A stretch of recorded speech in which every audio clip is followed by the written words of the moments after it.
अच्छा, टीटीएल की वैल्यू हो गई, उसमें एक ये ऐड ऑन होगा, इसके अलावा और क्या क्या ऐड ऑन होगा?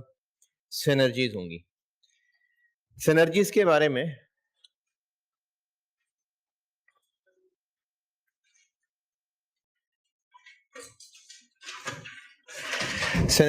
में कहा है कि जी जी हाँ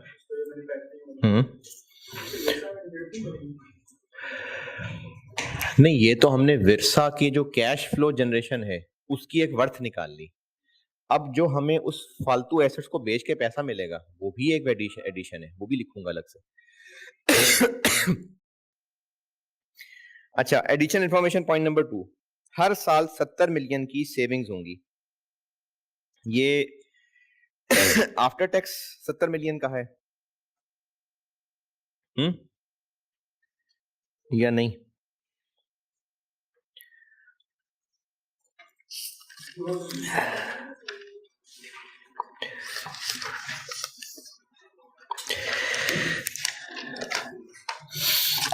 हाँ जी, ये क्या लिखा है कि annual savings after tax 70 million? नहीं, तो आफ्टर टैक्स नहीं है तो फिर इनको आफ्टर टैक्स कर लेंगे। अगर 70 मिलियन बचेगा तो टैक्स भी पड़ेगा। और इसमें ग्रोथ बताइए, बस हर साल 70 मिलियन बचेगा, तो इस पे लगा लेते हैं परपेचुटी। तो 70 मिलियन,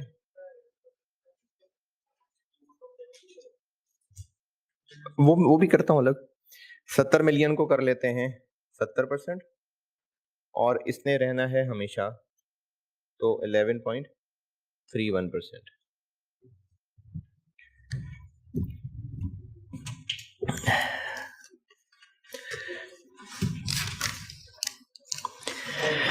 जी कितनी बनी? एडिशनल इंफॉर्मेशन पॉइंट 2 में लिखा हुआ 43325। फिर इसके अलावा और क्या क्या वन ऑफ चीजें हैं? एग्जिस्टिंग टीटीएल हो गया, उसमें ये एक प्रोजेक्ट ऐड हो जाएगा, उसके अलावा सिनर्जी है उसकी वर्थ लिख ली, उसके अलावा भी वन ऑफ चीजें हैं। एक वन ऑफ चीज है कि हमें लोगों को फारिग करना पड़ेगा और उसके लिए पैसे देने पड़ेंगे। ये लिखी हुई है बात पॉइंट नंबर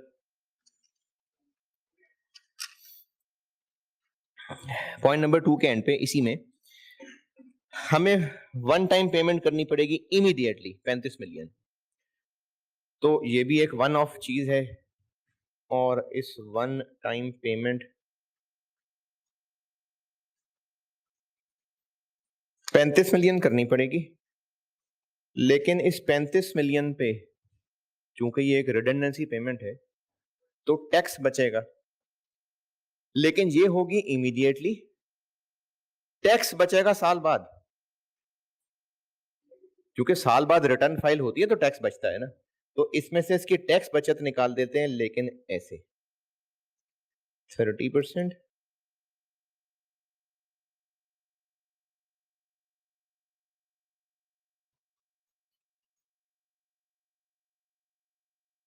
पैंतीस अभी जाएगा लेकिन उसकी टैक्स बचत साल बाद।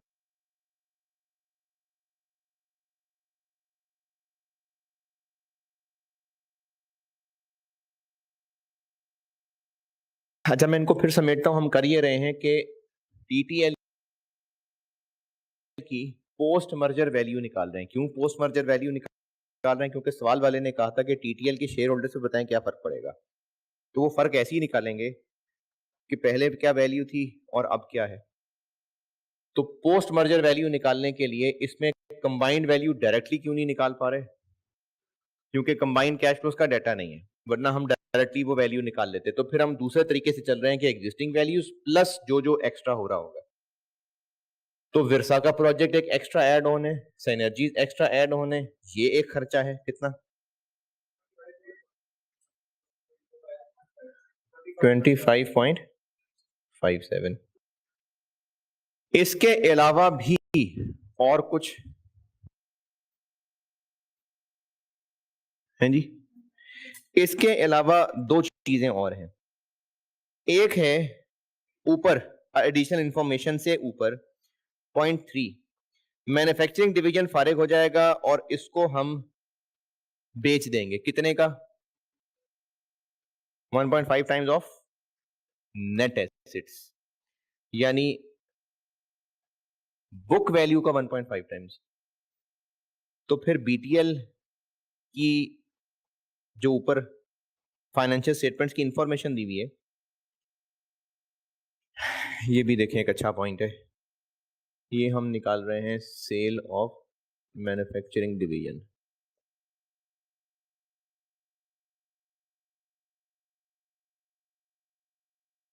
मैं है, हाँ, इससे आगे चल रहा हूं। टीटीएल की एग्जिस्टिंग वैल्यू प्लस जो जो भी इससे एक्स्ट्रा होगा, ये सब मिलाएंगे तो कंबाइंड वैल्यू बनेगी। मैन्युफैक्चरिंग डिवीजन बेचेंगे तो कितने का बेचेंगे? बुक वैल्यू से 1.5 गुना। तो पहले बुक वैल्यू तो देखें कितनी है। अच्छा, बुक वैल्यू तो नहीं लिखा कि बुक वैल्यू की, लेकिन 1.5 टाइम्स ऑफ नेट एसेट्स, तो बुक वैल्यू को ही नेट एसेट्स का 1.5 टाइम्स। नेट एसेट्स यानी इक्विटी। इक्विटी ऊपर टेबल में नजर आ रही है। बीटीएल की इक्विटी है, कैपिटल एक है, रिजर्व्स एक है, ये बन गई बीटीएल की इक्विटी। अच्छा, अब देखें हैं, नहीं नहीं, रिजर्व्स नहीं है हमें। सेल ऑफ नेट एसेट्स जब हम इसकी करेंगे तो ये ब्रैकेट में कैलकुलेशन देखें। बीटीएल का कैपिटल कितना और रिजर्व्स, तो ये बन गया 30-20, लेकिन ये तो पूरा बीटीएल है। मैन्युफैक्चरिंग इसमें से कितना है? और ये 1.5, 3.1। इतना कैश फौरन मिलेगा या इसको डिस्काउंट करें? .2 में लिखा हुआ है कि हम इसको इमीडिएटली बेच देंगे, लेकिन अगर बुक वैल्यू से महंगा बेचेंगे तो प्रॉफिट होगा। प्रॉफिट होगा तो टैक्स पड़ेगा, तो इस पे जितना टैक्स पड़ेगा वो माइनस कर लेते हैं। टैक्स कितना पड़ेगा? 3171 माइनस 3020 का 70%। ये क्या बना? ये क्या चीज हुई? ये प्रॉफिट आ गया। ये क्या हो गया? टैक्स हो गया। और ये क्या हो गया? 1 साल भी चले। जी। हम्म, पॉजिटिव नहीं लिखा, वो जब मैं सब मिलाऊंगा तो नेगेटिव कर लूंगा। ये ले, बस मैंने भी तो अलग अलग टुकड़े कैलकुलेट किए हैं, बस तो जब मिलाऊंगा तो उसको लेस कर लूंगा।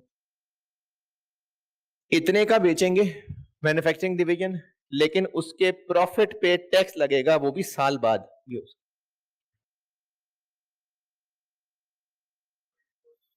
284.88। तो मैन्युफैक्चरिंग डिवीजन को बेचने का नेट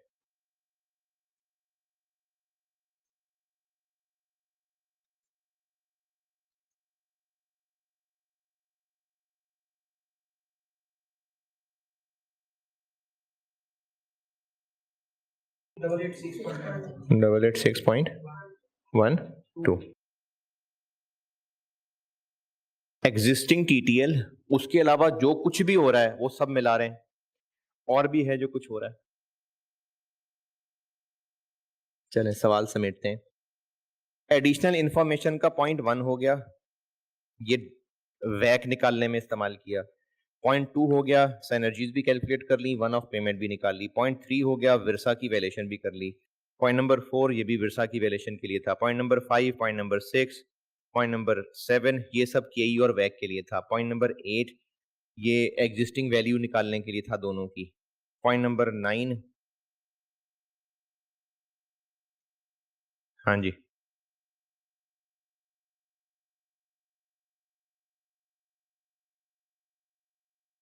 हाँ जी, वो जो एडिशनल इंफॉर्मेशन से ऊपर वाला पॉइंट है कि बीटीएल के कुछ लॉसेस आ रहे थे जो अभी तक ब्रॉड फॉरवर्ड चल रहे थे, और बीटीएल की इतनी हैसियत नहीं थी कि इनको क्लेम कर पाता। लेकिन जब बीटीएल को हम खरीद लेंगे तो हम उन लॉसेस का फायदा उठा लेंगे। ये है लास्ट पॉइंट में लिखी हुई बात है। Based on financial projections, it is estimated that there would be enough profits in the books of TTL कि वो जो BTL के लॉसेस चले आ रहे हैं उनका फायदा उठा लें। तो ये भी इस मर्जर का एक फायदा होने जा रहा है।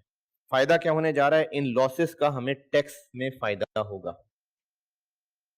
Tax saving on BTL losses. कितने लॉसेस हैं BTL के? 1500। इन पे टैक्स बचेगा?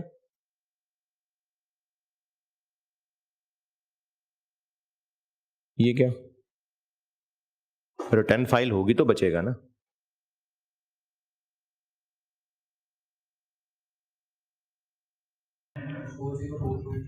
$404.28 ये हो जी। बीटीएल के थे ना, लेकिन बीटीएल इनसे फायदा नहीं उठा पा रहा था। पॉइंट 1 में लिखा हुआ है कि जब बीटीएल को खरीद लेंगे तो इन लॉसेस का टीटीएल फायदा उठा लेगा। टैक्स लॉज में होता है सब्सिडी के लॉसेस भी क्लेम हो जाते हैं, तो टीटीएल को ये फायदा होगा। पॉइंट 9 में ये लिखा हुआ है कि टीटीएल इनको एब्जॉर्ब कर लेगा।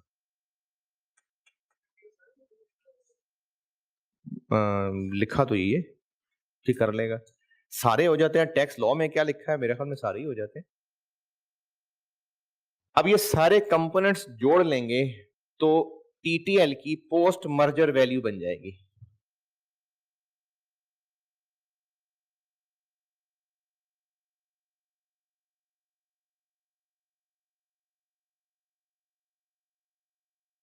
एग्जिस्टिंग कितनी? 34,800। साइनर्जीज कितनी? 433.25। विरसा कितना? 2779.79। नहीं, 2779। और ये वन टाइम पेमेंट कितनी रिडंडेंसी वाली? 25 पॉइंट, ये लेस।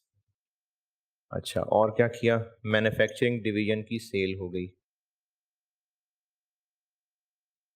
2886.12। फिर ये टैक्स सेविंग हो गई लॉसेस की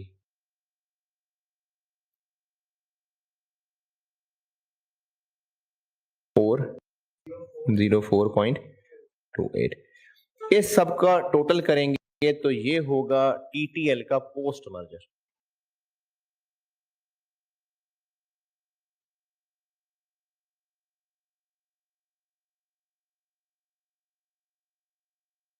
four one two double seven point 08।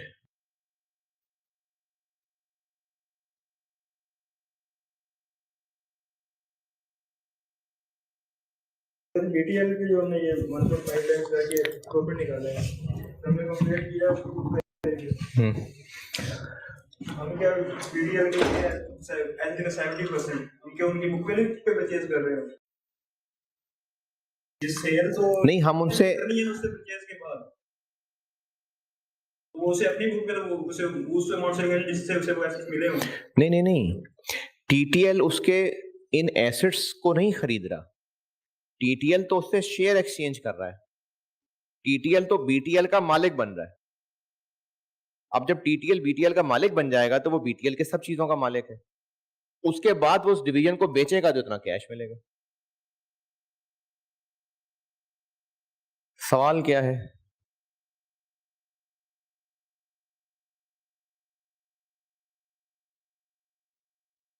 सवाल ये है कि बताएं ये दोनों के अलग अलग शेयर होल्डर्स के हिसाब से कि क्या ये फायदे वाला काम हो रहा है कि नहीं हो रहा। टीटीएल के शेयर होल्डर्स के हिसाब से कैसे देखें? ईपीएस ईपीएस क्यों? वैल्यू ऑफ शेयर, तो ईपीएस और चीज है, वैल्यू ऑफ शेयर और चीज है। एग्जिस्ट, ये सब एग्जिस्टिंग वैल्यू टीटीएल के शेयर्स की,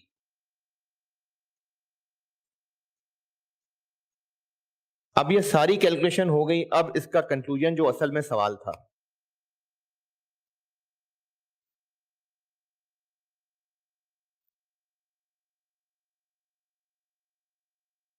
from TTL's shareholders viewpoint, अब ये सब कंक्लूजन हो रहा है। पोस्ट मर्जर शेयर की प्राइस क्या हो जाएगी?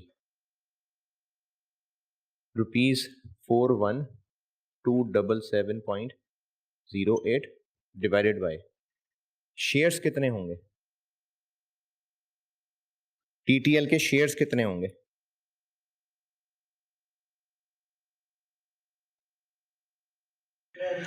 जितने अभी हैं, कितने हैं अभी, प्लस ये बीटीएल के शेयर्स लेगा जो कि अभी इस वक्त 250 हैं, लेकिन बदले में अपने कितने शेयर इशू करेगा? 5 फॉर एवरी 7, तो 250 के बदले 5/7 ये इशू करेगा। तो ये हो जाएंगे इसके शेयर्स पोस्ट मर्जर। और एक शेयर कितने का होगा फिर?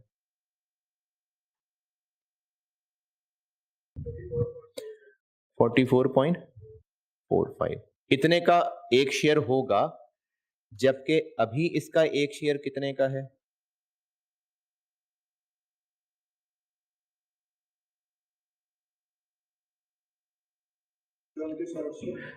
34,800 डिवाइडेड बाय 750।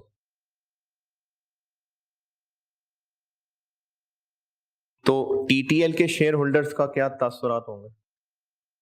इतनी मेहनत के बाद ये कहेंगे कि नहीं, ये सही नहीं है, तो ये इनके शेयर होल्डर्स के पॉइंट ऑफ व्यू से बेनिफिशियल नहीं है, ये नहीं करेंगे इसको एक्सेप्ट। और अगर फ्रॉम बीटीएल शेयर होल्डर्स,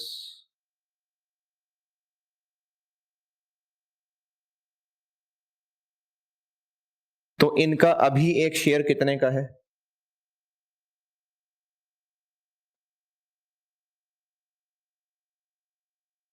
अभी इनका एक शेयर कितने का है? 6,000 इनकी इक्विटी की वैल्यू थी, 250 शेयर है,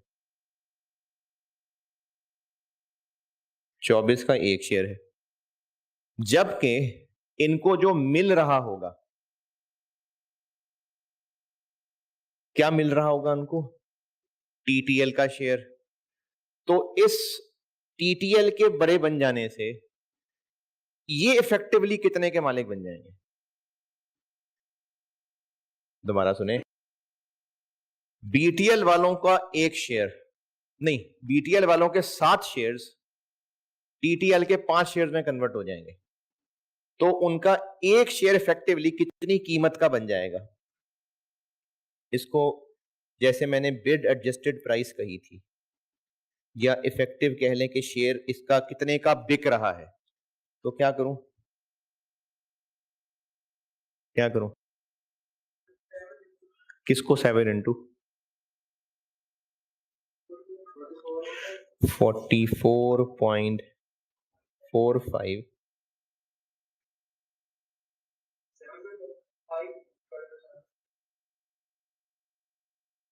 कितना?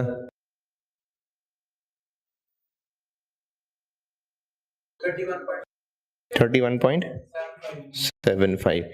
ये वाली बात जिनको समझ नहीं आई इधर देखें दोबारा।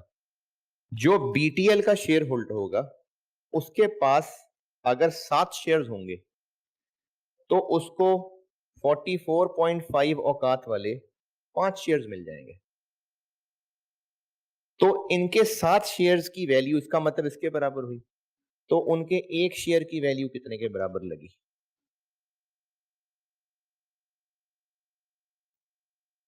अब इसमें फार्मूला याद रख लें कि अगर हमने टारगेट कंपनी के शेयर होल्डर के पॉइंट ऑफ व्यू से देखना हो कि उसका शेयर इस सौदे के बाद कितनी वर्थ की चीज बन जाएगा, तो post merger value into share exchange ratio. अगर ये देखना हो कि टारगेट शेयर होल्डर के पास जो शेयर है वो कितनी वर्थ की चीज बन जाएगा, तो post merger value into share exchange ratio. तो अब इनके ख्याल में क्या है, ये खुश हैं क्योंकि इनके 24 रुपए वर्थ का शेयर इतनी कीमत लग जाएगी, तो ये लोग खुश हैं। यानी इसकी डिस्कशन ये हुई कि बीटीएल्स शेयर होल्डर्स के पॉइंट ऑफ व्यू से ये बेनिफिशियल है क्योंकि उनके शेयर की वर्थ ज्यादा प्राइस हो रही है, जबकि टीटीएल वाले से खुश नहीं होंगे और वो इसको रिजेक्ट कर देंगे।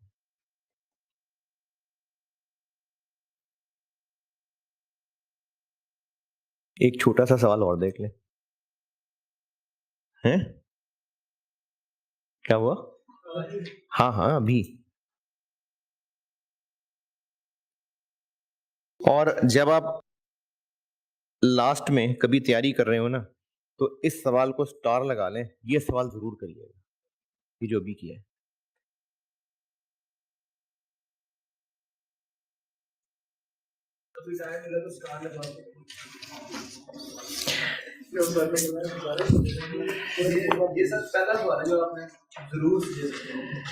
वैल्यूएशन के अच्छा तगड़ा सवाल था ये। चलिए एक छोटा सा सवाल देख लें, उससे पहले आप आइए एक चीज पढ़ाता हूं आपको। पेज नंबर आए 259, क्वेश्चन शुरू हो रहे हैं उससे जस्ट पिछला पेज।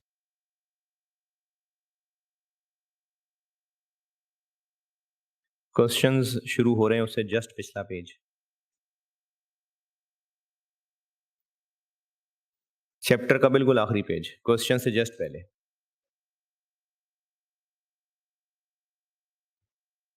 पहुंचे? अच्छा एक चीज समझाता हूं फिर यहां पढ़ लीजिएगा, पहले समझ लें।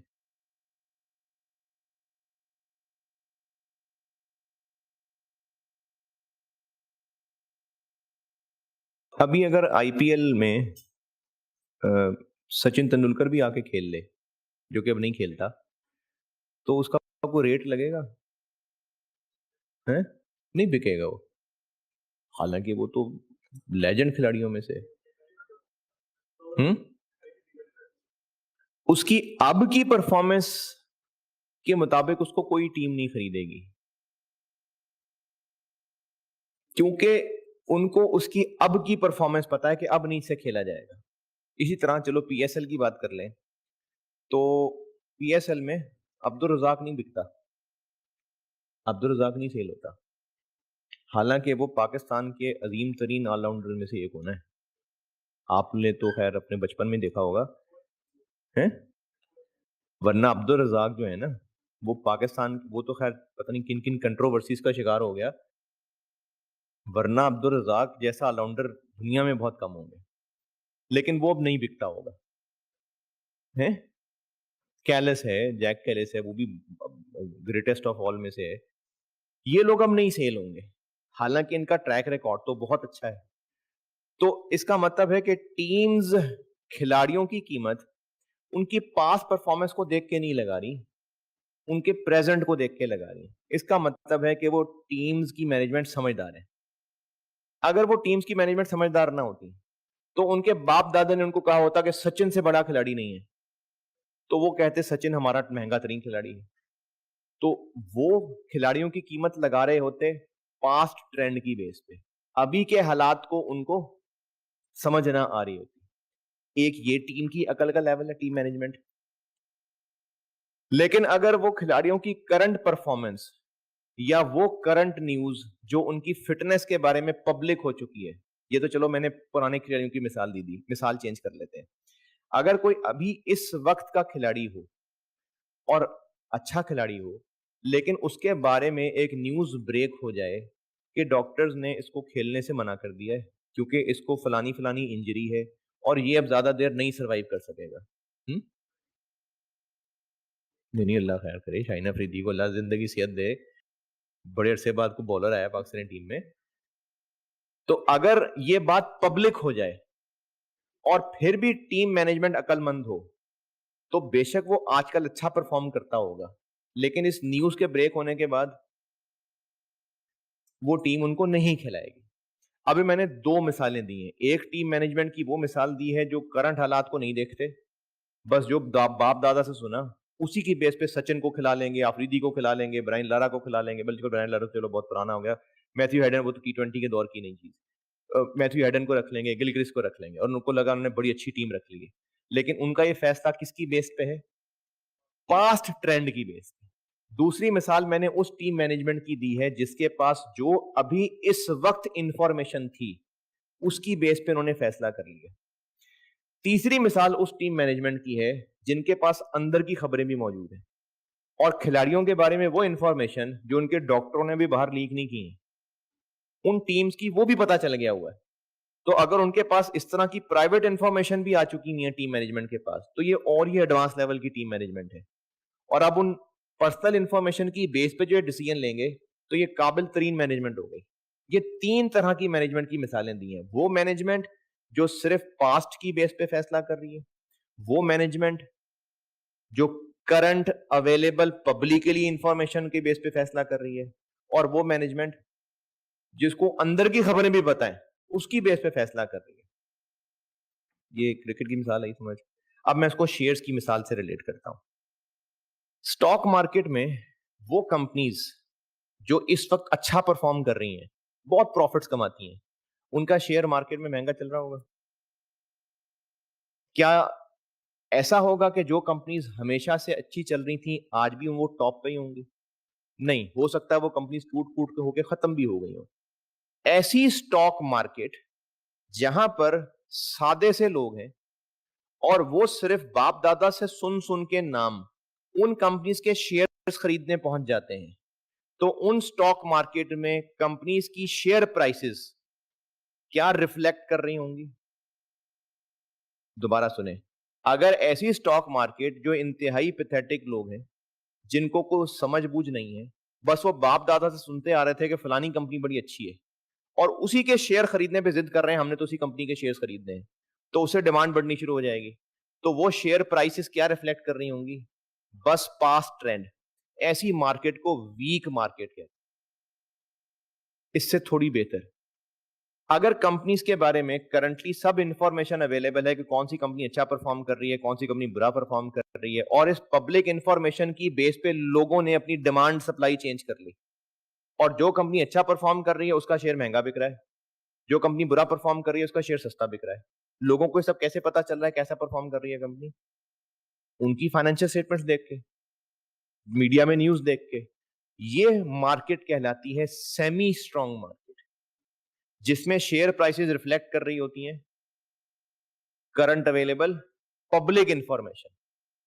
और ऐसी मार्केट जहां पर सारे ही जासूस हैं, जहां पर सबको सारी अंदर की खबरें होती हैं, अभी कंपनीज ने पब्लिक की नहीं होती, यानी अभी टीटीएल वालों ने दुनिया को बताया ही नहीं कि हम बीटीएल को खरीदने लगे हैं। अभी उनकी बोर्ड मीटिंग ही हुई है और ये खबरें, वीडियोस, एमएमएस वीडियोस ये लीक हो गए। अब सबको पता लग गई सारी बातें। तो अब शेयर प्राइसेस के अंदर क्या बात रिफ्लेक्ट हो गई? पब्लिक न्यूज तो है ही है, प्राइवेट न्यूज भी रिफ्लेक्ट हो गई। इसको कहते हैं स्ट्रॉन्ग मार्केट। ये दो तीन लाइनों में समेटी हुई है ये बात, पेज 259 के आखिर में एक डब्बा बनाया हुआ है।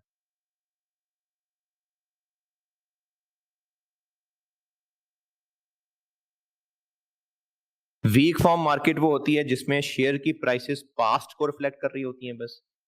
सेमी स्ट्रांग वो होती है जिसमें शेयर प्राइसेस एडजस्ट हो जाती हैं जैसे ही कोई न्यूज पब्लिक होती है। और स्ट्रॉन्ग फॉर्म मार्केट वो होती है जिसमें प्राइवेट इंफॉर्मेशन भी शेयर प्राइसेस को एडजस्ट कर देती है। प्रैक्टिकली असल में सेमी स्ट्रांग मार्केट्स ही होती होंगी। ये स्ट्रांग मार्केट तो ख्याली चीज है। मार्केट तो सेमी स्ट्रांग ही होती होंगी, जैसे ही कोई न्यूज पब्लिक होती होगी शेयर प्राइस एडजस्ट हो जाती होंगी। क्या हुआ? नहीं, वो तो कोई एक बीच में होता है ना इस तरह का, जो पूरी मार्केट तो नहीं हो सकती ना, तो वो तो बाकियों को बेवकूफी बना रहा होता है। तो इसलिए पूरी मार्केट के हिसाब से अगर देखें तो नॉर्मली सेमी स्ट्रांग मार्केट ही होती है। चलें, अब आप एक सवाल देखें, छोटा सा सवाल है, जबानी जबानी भड़का देता हूं। क्वेश्चन नंबर 20, मंगल लिमिटेड।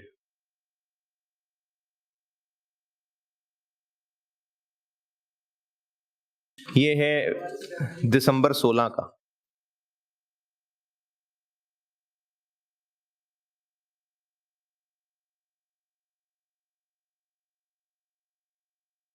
दिसंबर 16 का सवाल है, पढ़ लें, जबानी जबानी दिखा देता हूं क्योंकि इसमें है ही नहीं कोई कैलकुलेशन खास। मंगल लिमिटेड, सोमवार लिमिटेड, सवाल पढ़ ले, मैं डिस्कस करता हूं।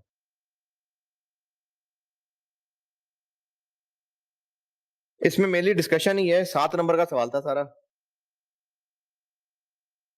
तो इसकी कैलकुलेशन में जबानी बता देता हूं।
क्या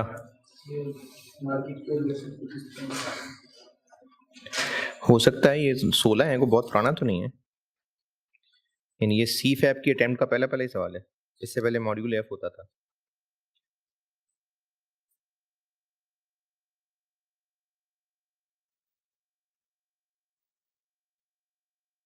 जी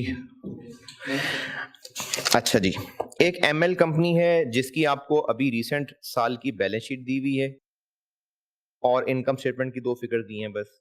उसके अलावा उससे नीचे इस वक्त शेयर प्राइस और टीएफसीज की प्राइस बताई गई, और एक एसएल कंपनी है उसके लिए भी यही डाटा अवेलेबल है। रिक्वायरमेंट, डिस्कस वेदर दी अनाउंसमेंट। इसमें ना मैंने ये वर्डिंग थोड़ी सी इंप्रूव की हुई है क्योंकि इसमें जो उन्होंने सवाल पूछा हुआ था वो वीक फॉर्म पूछा हुआ था, तो वो टेक्निकली ठीक नहीं था जवाब, तो मैंने उस जवाब के मुताबिक सवाल एडजस्ट कर लिया। डिस्कस वेदर, डिस्कस यानी अंग्रेजी लिखनी है कि ये जब एक्विजिशन अनाउंस हो जाएगी कि एमएल एसएल को खरीदने की ऑफर कर रहा है, जब ये पब्लिकली अनाउंस हो जाएगा, तो क्या एमएल और एसएल के शेयर होल्डर्स के हवाले से अलग अलग बताएं कि क्या ये कोई फायदे वाली एक्विजिशन होगी। Discuss whether the announcement of proposed acquisition, यानी ये जो एक्विजिशन होने लगी है जब ये दुनिया वालों को पता चल जाएगी, तो क्या ये एमएल या एसएल दोनों के हिसाब से बताएं कोई फायदे वाली बात है। एमएल यानी एक्वायरर, उसके शेयर होल्डर्स के लिए फायदे वाली बात है, ये कैसे पहचाने हैं।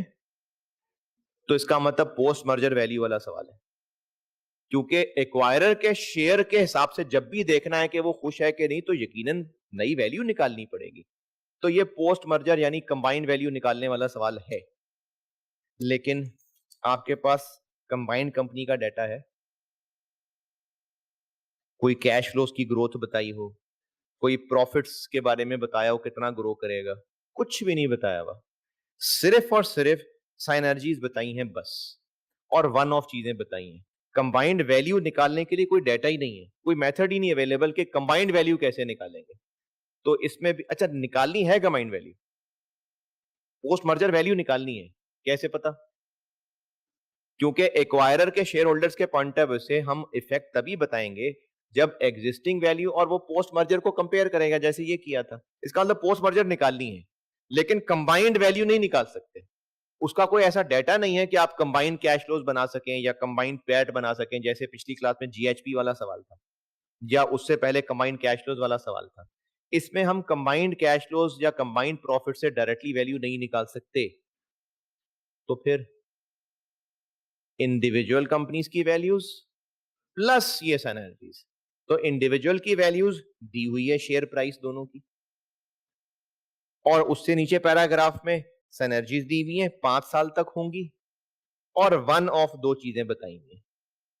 तो इनकी एग्जिस्टिंग इक्विटी वैल्यूज में ये वन ऑफ चीजें शामिल कर लेंगे तो कंबाइंड वैल्यू बन जाएगी। यानी 2 लाइनों के अंदर ये 41 मिलियन आंसर आ जाएगा।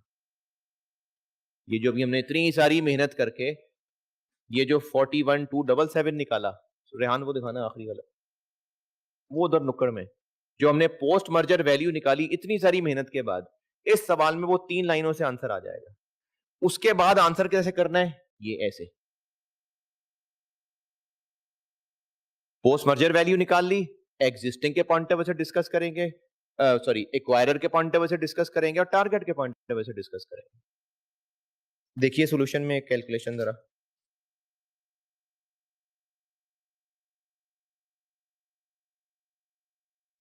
पता नहीं सॉल्यूशन है कि मिटा हुआ है।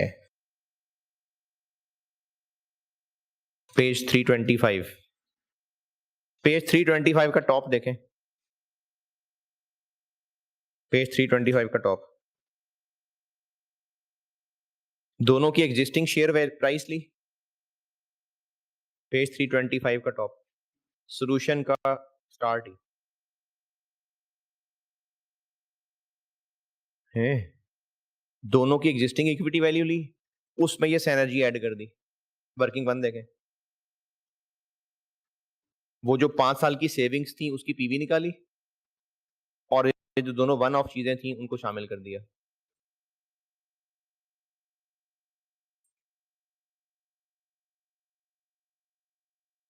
ये बन गई पोस्ट मर्जर वैल्यू 728 मिलियन।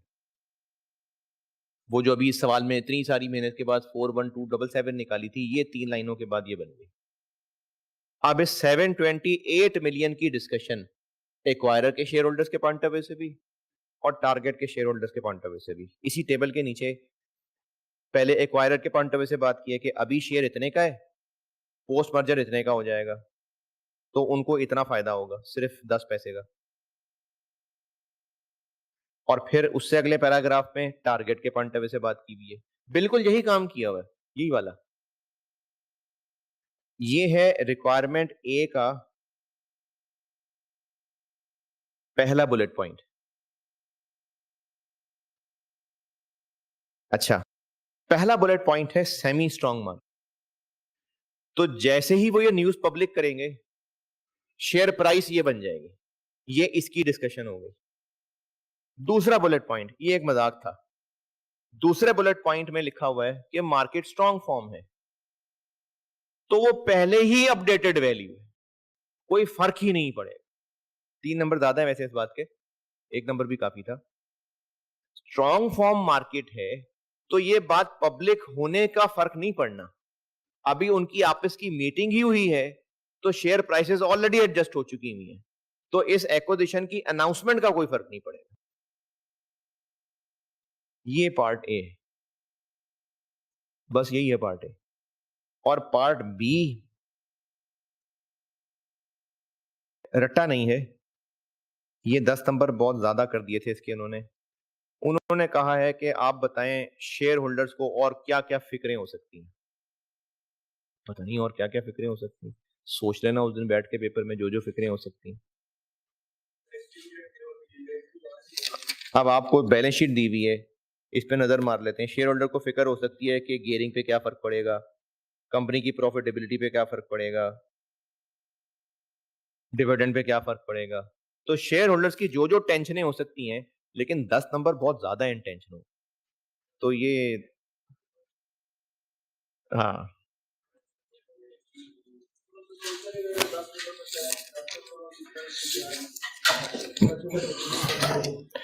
तो अगर आप इसके सोल्यूशन पे नजर मारें,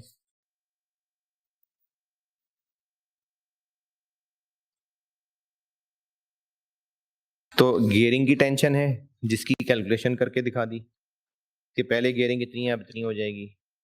डिविडेंड की टेंशन होगी, डिविडेंड की कैलकुलेशन करके दिखा दी। मैनेजमेंट प्लान्स, ये अपनी तरफ से गप्पे मार दी। वैल्यूएशन टेक्निक्स, ये भी अपनी तरफ से गप्पे मार दी। डिफरेंट कल्चर्स होंगे।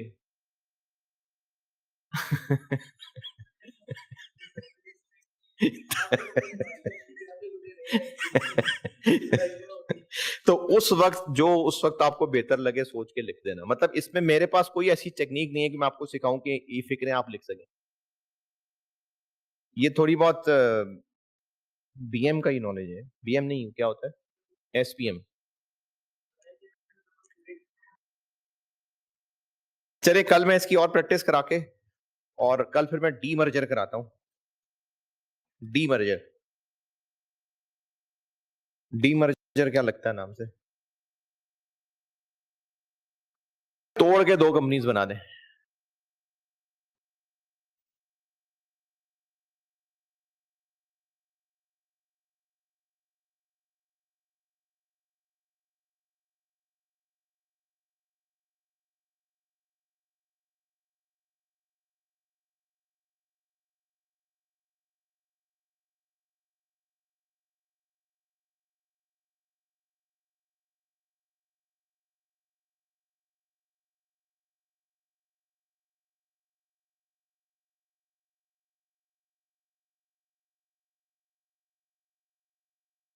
अच्छा, पाकिस्तानी बच्चे तो खैर 25-26 साल तक ही बच्चे रहते हैं।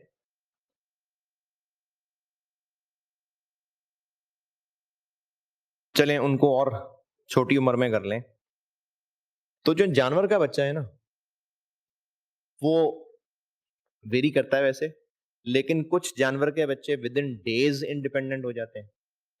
कुछ जानवरों के बच्चे शायद विद इन मंथ्स इंडिपेंडेंट हो जाते होंगे और अपना खाना पीना करना शुरू कर देते हैं। लेकिन जो इंसान का बच्चा है, वो कई साल तक डिपेंडेंट रहता है। और अगर वो सीए का बच्चा हो तो, तो वो कई साल तक वालिदैन पे डिपेंडेंट रहता है। और आपका कोई सीनियर, आपका कोई उस्ताद, आपका कोई जिंदगी में दोस्त जिससे आपने सीखा हो और आगे जिंदगी में फायदा हो, जैसे उस्ताद है, चले मैं मैं आपको अगर सिखा रहा हूं तो इसमें मेरा इंटरेस्ट भी इन्वॉल्व था, यानी मुझे इसके पैसे मिल रहे हैं। हाँ, ये एक अलग बात है कि वो पैसे उस्ताद और शागिर्द के दरमियान पीछे रह जाते हैं और दूसरे की भलाई भी सामने आ जाती है। सिर्फ ये, मैं सिर्फ अपनी बात नहीं कर रहा, इस प्रोफेशन के जितने भी टीचर्स हैं उनमें टीचर और स्टूडेंट का रिलेशन बन जाता है। ऑब्वियसली पैसे मिल रहे हैं, मुझे पैसे ना मिल रहे तो मैं ना पढ़ाता यहाँ पर। तो मैं आपको अगर कुछ सिखा रहा हूं और उससे आपकी जिंदगी में फायदा होगा तो उसमें कहीं ना कहीं मेरा मतलब भी इन्वॉल्व था। आपकी फर्म के अंदर आपको 3.5 साल सिखाया जा रहा है और आप उसके बाद फिर अपना पूरा करियर बनाएंगे इस 3.5 साल की मेहनत के बदले। लेकिन जो भी आपको सिखा रहे हैं उनका भी मतलब इन्वॉल्व है बीच में। उनका बिजनेस चल रहा है तो आपको सिखा रहे हैं, तो वो असल में आपको आपके लिए नहीं सिखा रहे हैं, वो अपने बिजनेस के लिए सिखा रहे हैं क्योंकि उन्होंने अपना बिजनेस चलाना है। लेकिन वालिदैन वो होते हैं जो हमें बिल्कुल बचपन से लेके अपने किसी काबिल होने तक बगैर किसी मतलब के सपोर्ट कर रहे होते हैं। उनके अलावा दुनिया में कोई ऐसी हस्ती नहीं होती। इसलिए बहुत सारे मुकामात पर अल्लाह ताला ने जहां जहां अपनी वादानियत का हुक्म दिया है, अपनी इबादत का हुक्म दिया है, साथ ही साथ ना वालदैन की फर्मा बरदारी का भी हुक्म दिया हुआ है और उनके साथ हुस्न सलूक का हुक्म दिया हुआ है।